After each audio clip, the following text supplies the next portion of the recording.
வணக்கம், welcome back to channel லிஷியா. இன்றைக்கி நம்ம இன்றைக்கி என்ன பார்க்க போகிறோம் அப்படின்னா, வாழைப்பூ அடை செய்ய போகிறோம். நானும் எங்கள் ஜூனோட அப்பாவும் தான் சுத்தம் பண்ணிகிட்ருக்கோம். அவங்க வாழைப்பூ சுத்தம் பண்ணிகிட்ருக்காங்க, நான் கீரை சுத்தம் பண்ணிகிட்ருக்கேன். ஏதாவது சொல்லிக்கிட்டே பாருங்கள் டேடி. இந்த பூவை எடுத்து இப்போ இந்த மலரை எடுத்துகிட்டு இந்த இருக்கிற பூவை அதை இப்படி உரிச்சு எடுத்துடணும். எப்படி வாழைப்பூ சுத்தம் பண்ண காட்டுங்க டேடி, நான் தெரிஞ்சுக்கிறேன். நீங்கள் வீடியோ கேம் க்ளீன் பண்ண தெரியாதவங்க தெரிஞ்சுக்கலாம்.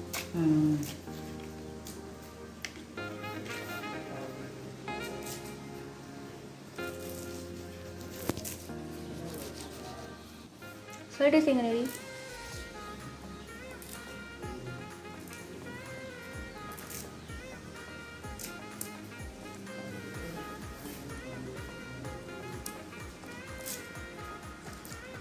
இதில் உள்ளதை எடுத்துடணும், அந்த நரம்பு எடுக்கணும், எடுத்து போடுறாங்க பாருங்கள். இந்த வாழைப்பூவில் இந்த மலரை உரிச்சிட்டு அந்த பூவை எடுக்கணும். பூவை எடுத்துகிட்டு அந்த பூவில் நரம்பு பகுதி இருக்கும், தொப்புள் பகுதி இருக்கும். அது ரெண்டையுமே நீக்கிடணும். அந்த ரெண்டு போய் நீக்கிட்டு அதுக்கு தான் நான் அதை நீக்கிட்டு இருக்கேன் பார்த்தீங்களா. இது நரம்பு பகுதி, இது தொப்புள் பகுதி.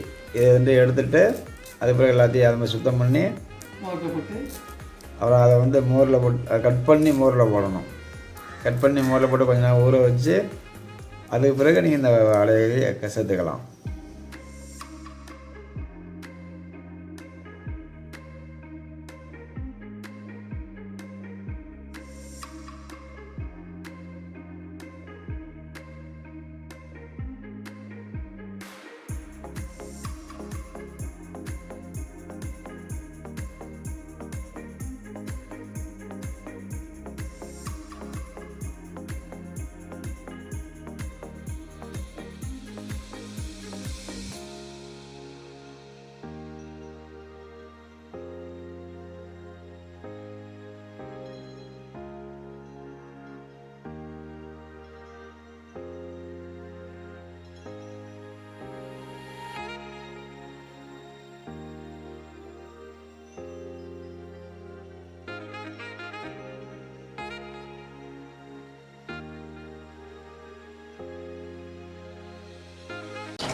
ரேஷன் அரிசி ஒரு கப்பு அளவுக்கு ஊற வச்சுருக்கேன்.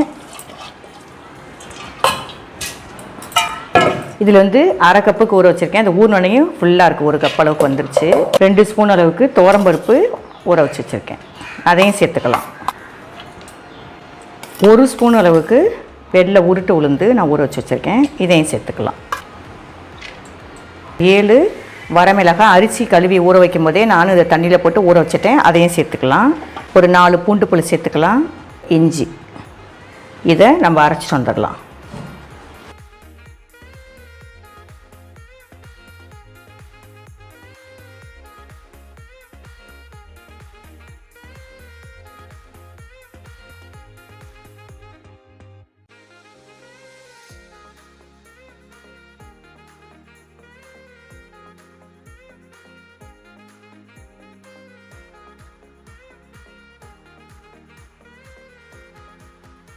வாழைப்பூ அரிஞ்சு மோரில் போட்டு வச்சுருக்கோம், இதை நல்லா அதில் வடிகட்டிக்கலாம்.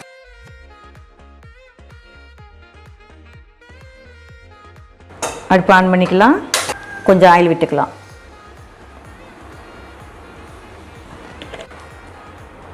ஒரு அரை டீஸ்பூனுக்கு சோம்பு போட்டுக்கலாம். சோம்பு பொரிஞ்சோனையும் அதே அரை டீஸ்பூனுக்கு சீரகத்தை சேர்த்துக்கலாம். 2 வெங்காயம் கட் பண்ணி வச்சுருக்கேன், அதை சேர்த்துக்கலாம். நல்லா இதை வதக்கிக்கலாம். வதக்கிட்டு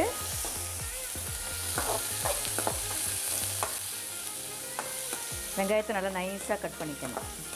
நம்ம இந்த வடிகட்டி வச்சுருக்கோம் இல்லையா, இந்த வாழைப்பூவை நம்ம இதில் சேர்த்து இதை வதக்கிக்கலாம்.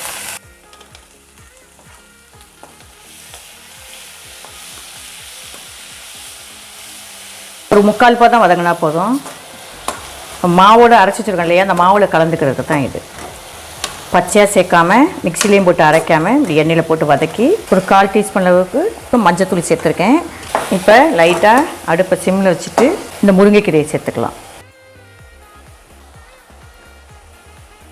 2 கைப்பிடி அளவுக்கு நான் முருங்கைக்கீரை சேர்த்துருக்கேன். இந்த மாவுக்கு தேவையான உப்பும் சேர்த்து வதக்கி மாவோடு நம்ம கலந்துக்கலாம்.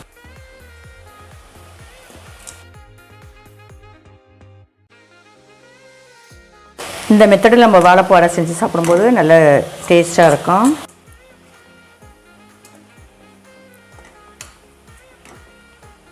பெருங்காயத்தூள் சேர்த்துக்கலாம். எல்லா பருப்பும் சேர்த்துருக்கோம். துவரம்பருப்பு, கடலைப்பருப்பு, என்னென்ன சேர்த்துருக்கோம். நம்ம அதில் 1 கப் அளவுக்கு அரிசி, இட்லி அரிசி சேர்த்துருக்கோம். 1/2 கப்பு வந்து கடலைப்பருப்பு, 2 டேபிள் ஸ்பூன் உளுந்து சேர்த்துருக்கேன், 2 டேபிள் ஸ்பூன் வந்து துவரம்பருப்பு சேர்த்துருக்கேன். அவ்வளோதான் அதோட இன்க்ரீடியன்ஸ்னு பார்த்தீங்கன்னா இதுதான். கீரை போதும்னு பார்த்தா அது அடைஞ்சிருச்சு. அதனால் நான் எடுத்து வச்சுருந்தேன் இந்த முருங்கைக்கீரையும் நான் அதோட சேர்த்துக்கிறேன். முருங்கைக்கீரை நல்லது தானே.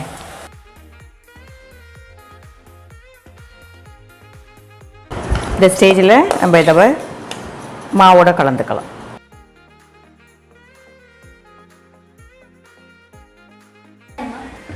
கடலை தான் சேர்த்துருக்கேன்னா ஆயில் நல்லா ஹீட் ஆகிடுச்சு. கையிலையும் வச்சு தட்டலாம் அழகா. அப்படி அந்த காலத்துலலாம் கையில் தான் வச்சு தட்டுவாங்க. இந்த மாதிரி தட்டுவாங்க. அது தட்டும்போது என்ன செய்யணும்னா சுட்டுக்காமல் வேக வச்சு திருப்பி போட்டுக்கலாம். நம்ம நல்லா வேகட்டும்.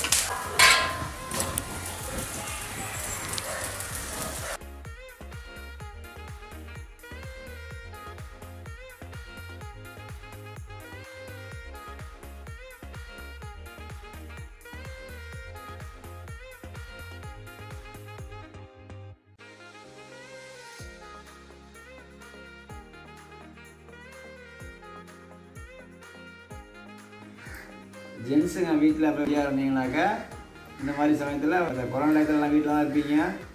அதனால் வந்து ஒய்ஃபுக்கு இந்த சின்ன சின்ன உதவிகள் பண்ணி கொடுத்தாக்கா அவங்களும் சந்தோஷப்படுவாங்க. அவங்க இந்த வீடியோ பார்க்குறவங்க இந்த வீடியோ பார்த்துட்டு லைக் பண்ணுங்கள், சப்ஸ்கிரைப் பண்ணுங்கள்.